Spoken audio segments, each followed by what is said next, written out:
이 자리에 함께 나온 여러분들을 환영하고 축복합니다. 우리 옆에 분하고 뜨겁게 인사 나누실 때 건강한 자존감을 가집시다. 인사합시다. 시작. 건강한 자존감을 가집시다. 건강한 자존감을 가집시다. 예.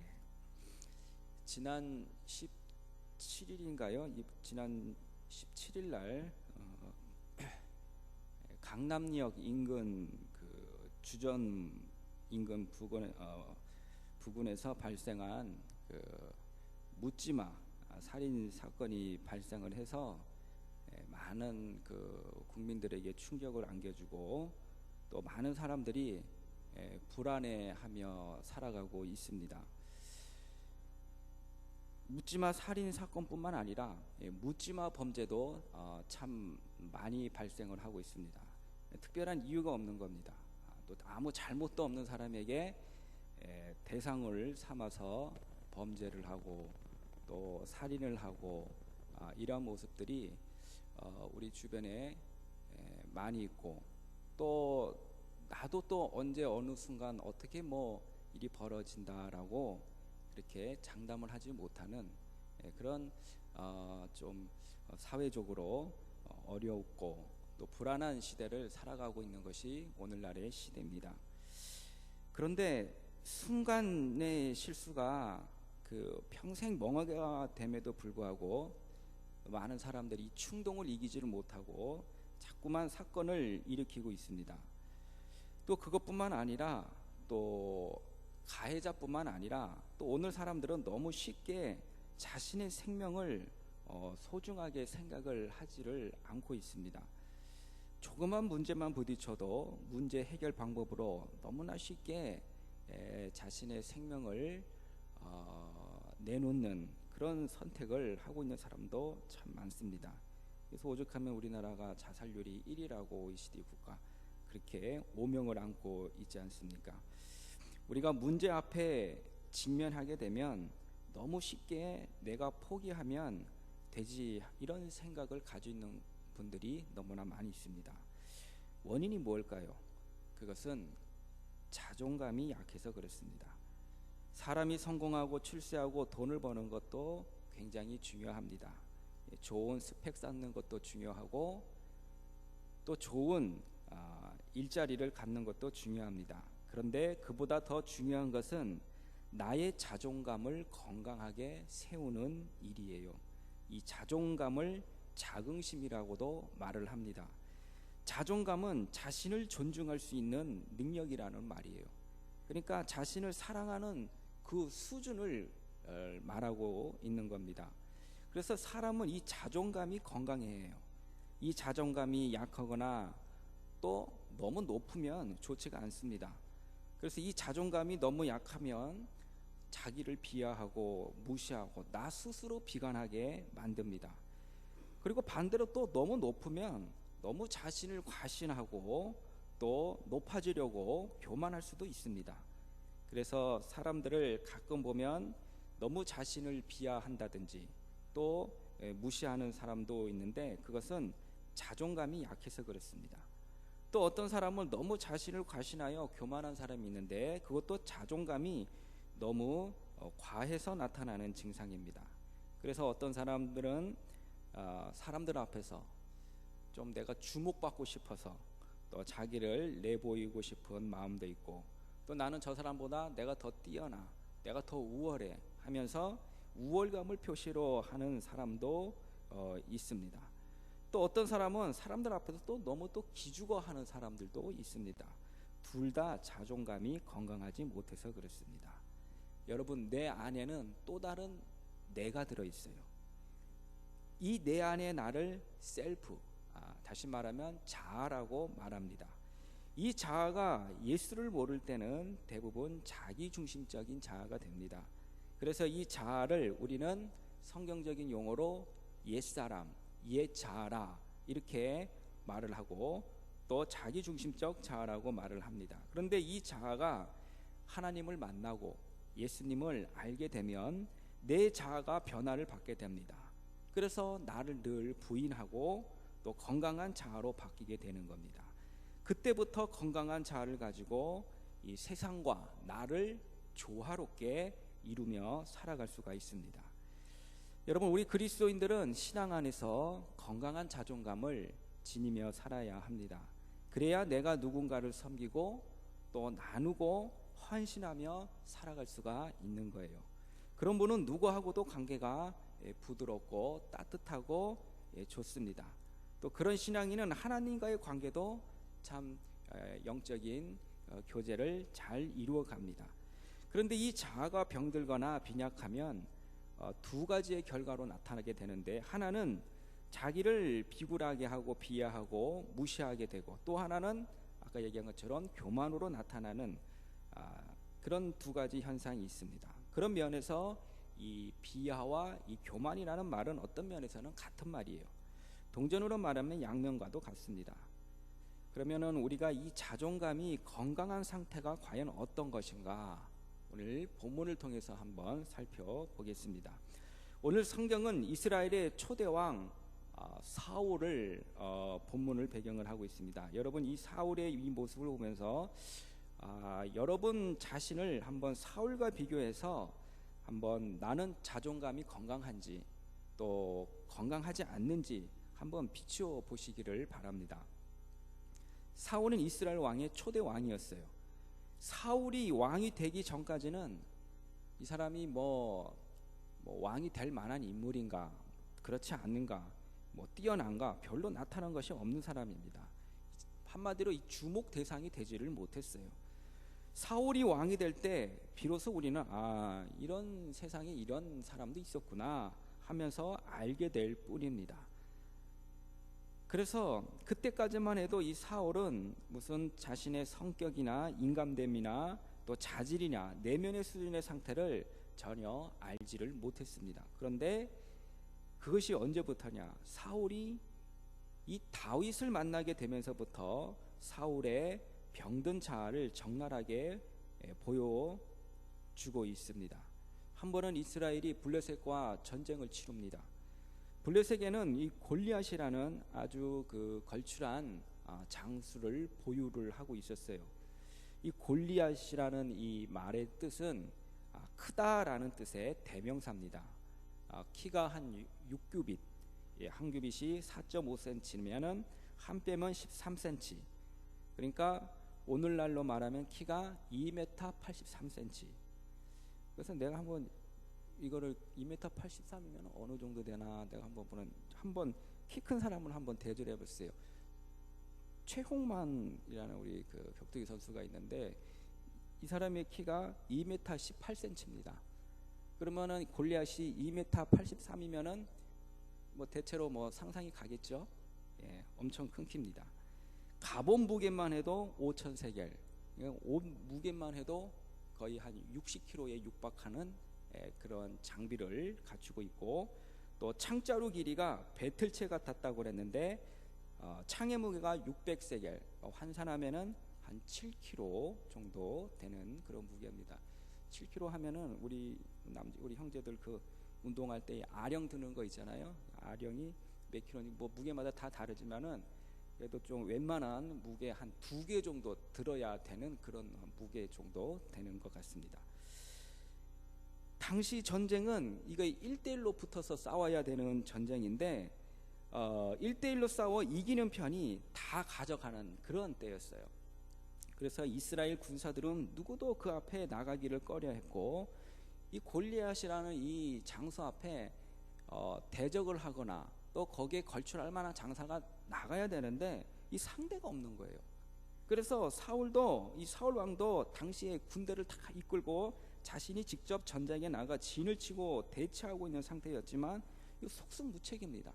방법이 없었어요. 그때 이 어린 소년 다윗이 아버지 심부름조차 전쟁터에 나왔다가 이 골리앗이 하나님을 모독하는 모습을 목격을 하게 됩니다.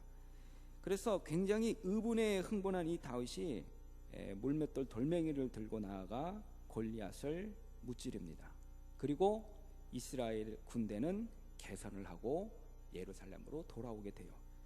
그때 여인들이 길가에 늘어서서 이 개선 장군들을 맞이하면서 춤을 추며 노래를 했는데 그 노래의 가사가 이 사울의 그 마음을, 자아를 자각하게 된 거예요.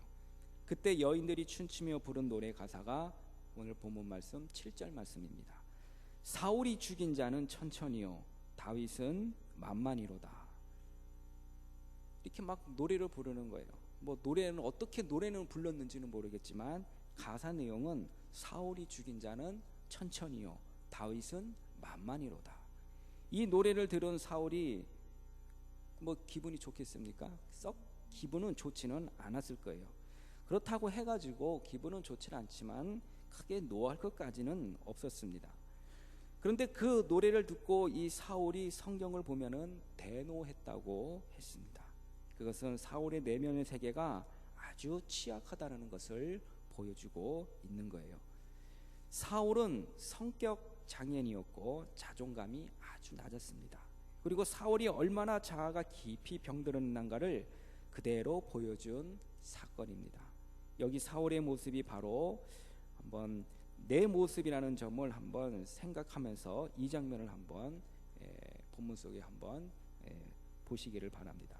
여기 사울은 지금 이 여인들이 춤추며 노래하는 것을 듣고 굉장히 기분 나빠하고 있습니다. 분노하고 있습니다. 그래서 8절 말씀에 보니까 사울이 그 말에 불쾌하여 심히 노하여 이르되 라고 말씀합니다. 사울로 하여금 노래 굉장히 대노하게 만든 이 노랫말이 천천히요 만만 때문이었습니다. 여러분, 건강한 자존감을 가진 사람은 그 말에 그렇게까지 분노, 아주 크게 대노할 일이 아닙니다. 그 말에 분노하는 것은 평소 사울의 자존감의 수준이 낮았다라고 표현될 만큼 자존감이 낮아 있었어요. 그리고 사울은 이 분노가 다윗 때문이라고 생각을 가졌습니다. 자신의 낮은 자존감은 모르고 있었어요. 그래서 갑자기 다윗이 출현함으로 이 문제가 발생했다고 보는 것입니다. 그래서 이 사울은 오늘의 모든 문제의 원인을 누구에게 돌리고 있습니까? 다윗에게 돌리고 있는 거예요. 여러분, 세상에 이런 사람들이 많습니다. 그래서 불평도 나오고 원망도 나옵니다. 문제는 자기에게 있는데 원인을 자꾸 남에게 돌리는 거예요. 그러니까 너무 쉽게 원망이 나오는 것입니다. 그래서 사울은 그때부터 이 다윗과 등을 지게 됩니다. 그리고 계속 다윗을 주목했다 그랬는데, 이 주목했다는 말은 내가 기회를 보면 죽이겠다는 거예요. 다윗을 죽이려고 합니다. 문제는 자신의 자존감 수준이 낮아서 스스로 비교해서 분노하고는 문제의 원인을 이 다윗에게 돌리는 거예요. 이것이 문제입니다. 이 문제의 핵심은 바로 비교함 때문이에요. 이 비교함에서 사울은 인격 장애를 일으키고 있습니다. 여러분, 비교 의식이 불행을 불러온다는 것을 알아야 합니다. 오늘 우리는 옛날보다는 그래도 풍족하고, 그래도 잘 먹고, 그래도 잘 입고 잘 살아가고 있습니다. 그러면 행복해야 합니다. 근데 사람들이 행복해 합니까? 아니에요. 왜 그렇습니까? 비교 의식 때문입니다. 나보다 더 잘 사는 사람에게는 나를 비교를 하니까 나는 여전히 늘 가난한 사람입니다. 항상 가난한 사람이에요. 그러다 보니까 행복하고 만족하겠습니까? 나는 잘났어요. 똑똑해요. 하나님의 형상대로 지음받은 아주 소중한 사람이에요. 그러면 행복해야 합니다. 그런데 나보다 더 잘난 사람이 옆에 있어요. 그러면 내가 그 옆에 서기만 하면 기가 죽는 거예요. 그러면은 행복하고 여러분 인생에 만족이 있겠습니까? 나도 지금 잘 나가고 있어요. 그러면 만족을 해야 합니다. 그런데 내 옆에 나보다 더 잘 나가는 사람이 있어요. 그와 비교하니까 나는 늘 초라하는 거예요. 그렇게 비교를 하니까 만족되겠습니까? 오늘은 이 비교 의식이 문제입니다. 한 가정 안에서도 우리가 잘 살고 또 못 사는 동서끼리, 또 뭐 형제끼리, 또 자매끼리 서로 비교하니까 스스로 초라해지는 거예요. 비교하면 자존감이 발동을 하게 되는 것입니다. 이웃과 비교하고 동창생하고도 비교하고, 이 비교가 자존감을 상실하게 하고 자존감을 낮아지게 하고 삐뚤어지게 하는 것입니다. 여러분, 사울은 다윗이 나타나기 전까지는 내가 최고였어요. 자신의 자아가 병든지 모르고 살아가고 있었습니다. 그런데 어느 날 이 다윗이 등장을 합니다. 백성들의 이목이 다윗에게 집중되고 다윗에게 더 호감을 주고 있어요. 사울은 천천히요, 다윗은 만만이라고 노래를 합니다. 이 노래를 듣자마자 사울이 다윗에게 대한 증오심으로 만들고 그의 마음을 아주 극박하게 만들어 놓았습니다. 여기에 병든 자아가 그대로 나타나게 된 것입니다. 여러분, 우리는 비교하는 것을 잘 극복을 해야 합니다.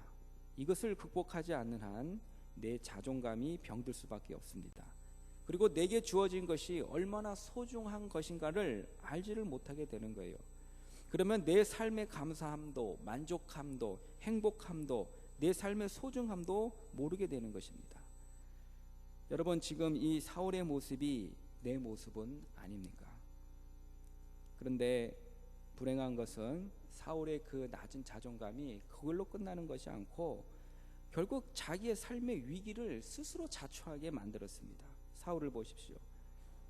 먼저 사울은 다윗이 두려웠습니다. 자꾸만 정적 대상으로 느껴졌어요. 사울이 다윗 앞에 서기만 하면은 괜히 열등감을 가지게 되는 겁니다. 그래서 시간이 가면서 다윗에게 위협을 느끼기 시작을 해요. 그리고 조용히 있으면 자꾸 아까 얘기했던 여인들이 춤추며 노래하는 말이 자꾸만 귀에 맴도는 거예요. 사울은 천천히요, 다윗은 만만이다. 그래서 마침내 사울은 결국 왕권에 대한 위협을 느끼며 정신적으로 힘들어지기 시작을 합니다. 그래서 8절에 보면은 다윗에게는 만만을 돌리고 내게는 천천만 돌리니 그가 더 얻을 것이 나라 말고 무엇이냐, 왕권을 가져가지 않겠느냐, 이런 말이에요. 지금 사울이 지금 심리적으로 상당히 불안해하고 있습니다. 또 지금 주어진 상황 그리고 환경을 부정적으로 자꾸 해석을 하게 됩니다. 여러분 한번 생각을 해보십시오. 여러분, 다윗과 같은 부하가 생겼어요. 용기 있고 용맹스럽고 자질을 갖춘 그런 굉장한 유능한 부하가 내 휘하에 있습니다. 내 부하가 내 손에 있어요. 그 부하를 잘만 활용하면은 여러분 얼마나 큰 도움이 되겠습니까? 오늘 사울이 처한 위기를 막아준 것이 누구죠? 다윗 아닙니까? 사울에게 있어서 다윗이 얼마나 고마운 존재요, 부하요, 참모입니까? 사울이 이 다윗을 잘만 활용하면 자신의 왕권을 오래 지속할 수도 있습니다. 그런데 사울의 병든 자존감이 그 좋은 환경을 자꾸 부정적으로 위기를 몰아가고 있는 것입니다. 그리고 사울은 다윗을 사위로 삼았어요. 다윗은 사울에게 충신이 될 수가 있습니다. 다윗이 사울 곁에서 든든히 지켜줄 수 있는 배경이 될 수 있습니다. 이런 인재가 또 어디 있겠어요? 인사가 만사라는 말도 있습니다. 다윗 같은 인재를 곁에 두면 왕권을 든든히 세워갈 수 있습니다. 그런데 사울은 다윗에게 굉장히 무섭게 질투를 하고 마침내 다윗에게 열등감을 느끼고 있습니다. 그래서 이 다윗을 사위로 삼았는데 이 다윗이 예뻐서 사위로 삼은 게 아니에요. 다윗을 가까이에 그만큼 두었다가 죽이려고 사위를 삼은 것입니다. 사울은 지금 그 좋은 환경을 얼마나 위험한 위기로 몰아가고 있는지 몰라요. 왜냐? 그만큼 자아가 병들었고 자존감이 낮아서 그랬습니다. 그래서 사울은 결국은 이 묻지마 이 살인 사건처럼 성격 장애를 일으키게 됩니다. 다윗을 여러 번 죽이려고 기회만 보고 있는 거예요. 내가 너를 죽일 수만 있는 기회만 생기면 나는 언제나 너를 죽이겠다. 그때 기회가 왔을 때마다 다윗은 피신을 합니다. 쫓겨다닙니다. 오히려 다윗이 사울을 죽일 수 있는 기회가 있었음에도 불구하고 다윗은 그때마다 살려주었어요. 그럴 때마다 사울이 회개를 하고 미안하다 하고 후회하고 눈물을 흘리며 그렇게 사과도 했지만은 얼마 후에 또 이런 성격적인 장애가 나타나서 다윗을 죽이려고 추격하고 죽이려고 혈안이 되면서 쫓아다니고 있었습니다. 이렇게 사울은 성격 장애자가 되고 말았습니다. 여러분, 왜 이렇게 되었습니까? 그의 자존감이 그만큼 병들고 낮아서 그랬던 거예요. 그뿐만이 아닙니다. 사울은 또 이 마음속에 심리적으로 불안한 장애를 가지고 있었어요. 늘 불안해하고 초조하고 긴장에 빠져 살아갑니다. 블레셋과 또 전쟁을 치르는 날이 또 다가왔어요. 이제 또 사울이 다급해집니다. 그때 되면은 누구를 찾아야 합니까? 항상 이스라엘 왕들은 전쟁을 앞두고 하나님을 앞에 찾아갑니다. 그리고 선지자를 찾아갑니다. 그래서 하나님께서 우리 이스라엘을 도와달라고 기도하고 그리고 난 다음에 전쟁을 하러 가는 거예요. 그런데 이 사울이 누구를 찾냐? 하나님을 찾아가야 하는데 그만 이 사울은 무당인을 찾아가게 됩니다. 그리고 가서 죽은 사무엘의 혼을 불러 올리라고 말을 합니다. 여러분, 성경은 그때 사울은 먹지도 못하고 목말라서 기진맥진했다 이렇게 말씀을 하고 있습니다. 그러니까 지금 이 사울의 심리가 얼마나 지금 극도로 불안이 상황이었음을 암시를 하고 있는 말씀이에요. 왜 그렇습니까? 사울의 자존감과 자존심 또 자아가 병들었기 때문입니다. 그 병은 다른 것이 아니에요. 다윗과 비교의식에서 찾아온 것입니다. 이 비교의식이 자신을 병들게 합니다. 그리고 마침내 삶의 위기의 상황으로 자신을 몰아가는 것입니다. 그래서 이 자존감이라는 것은 여러분 굉장히 중요한 것입니다. 그래서 사울이 그렇게 좋은 참모 다윗이 생겼고 아주 좋은 환경이 주어졌음에도 불구하고 자꾸 불행에 빠지게 되는 거예요. 사울의 자존감이 이렇게 병이 들었어요. 그러니까 사울은 그 좋은 환경을 몰아놓고 스스로 함정을 파고 있었던 것입니다. 그렇다면 여러분의 자존감은 어떻습니까? 여러분은 건강한 자존감을 가지고 살아가고 있습니까? 그러면 우리는 건강한 자존감을 가지려면은 그리스도 안에서 거듭나야 합니다. 그래야 내 자존감이 변화받을 수가 있어요. 내가 예수 안에서 변화받지 아니하면 내 자존감도 건강을 잃게 되는 것입니다. 내가 예수 안에서 변화를 받아야 건강한 자아와 건강한 자존심을 세워갈 수가 있게 되는 거예요. 그때야 비로소 내가 나를 초월하게 되고 나를 넘게 되고 나를 극복할 수가 있는 것입니다. 그리고 너를 생각하게 됩니다. 그때 내가 치유받고 남들과 비교하는 것을 극복할 수 있는 힘이 생기는 거예요. 다른 사람들의 장점을 인정할 수가 있습니다. 그리고 그를 섬길 수가 있는 거예요. 사울이 자신의 자존감과 자아가 건전하게 변화를 받았다라면 얼마나 좋았겠습니까? 그랬더라면 다윗과 같은 유능한 신하를 곁에 두고 왕권도 오래 유지할 수 있게 되었을 것입니다. 그리고 다윗을 사위로 두고 잘 후원만 잘해주더라도 무난하게 자신의 왕권을 또 다윗에게 넘겨줄 수도 있었을 것이에요. 그러면 사울 왕자는 생각보다 훨씬 더 오랫동안 유지될 수 있었을 거예요. 우리는 여기서 사울의 병든 자존감을 보면서 다시 한번 나의 자존감을 한번 생각해 보시기를 바랍니다. 나는 어떤 사람입니까? 나는 건강한 사람입니까? 나의 자존감은 반듯합니까? 하나님의 사람은 이 자존감이 건강하게 세워져야 합니다. 사도 바울은 한때 병든 자아를 가지고 살았어요. 신약 성경에 보면은 사울이 이제 바울로 변하지 않습니까? 그래서 바울이 되기 전에 신약 성경의 이 사도 사울은 그리스도인들만 만나면 막 증오를 하고 핍박을 하고 막 혈안이 돼 있어서 동분서주를 하고 있었어요. 그래서 자기 뜻에 반대하는 집단은 무섭게 핍박을 하고 돌아다녔습니다. 왜 그렇습니까? 바울 이전의 사울은 자아가 병들었기 때문이에요. 내 생각과 다른 사람은 그냥 두지를 않았습니다. 그것은 자신의 자존감이 병들었다라는 말이에요. 바울이 그랬어요. 그러다가 어느 날 예수를 만나게 됩니다.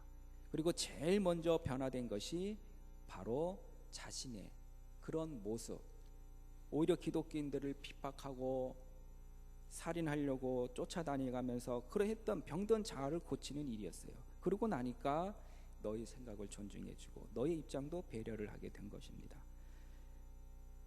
그래서 병든 자아와 자존감이 건강하게 회복이 되었어요. 그래서 바울이 고백한 말이 있습니다. 나의 나됨은 하나님의 은혜로 된 것이니 내가 모든 사도보다 더 많이 수고하였으나 내가 한 것이 아니요 오직 나와 함께 하신 하나님의 은혜로라. 이것이 바로 건강한 자아이고 건강한 자존감을 가진 사람의 고백인 것입니다. 오늘 우리에게도 여러분들이 모두 예수 안에서 변화를 받고 건강한 자존감을 회복하고 세워지기를 우리 예수님의 이름으로 축복을 드립니다. 기도하시겠습니다. 고마우신 아버지 하나님, 오늘날은 지금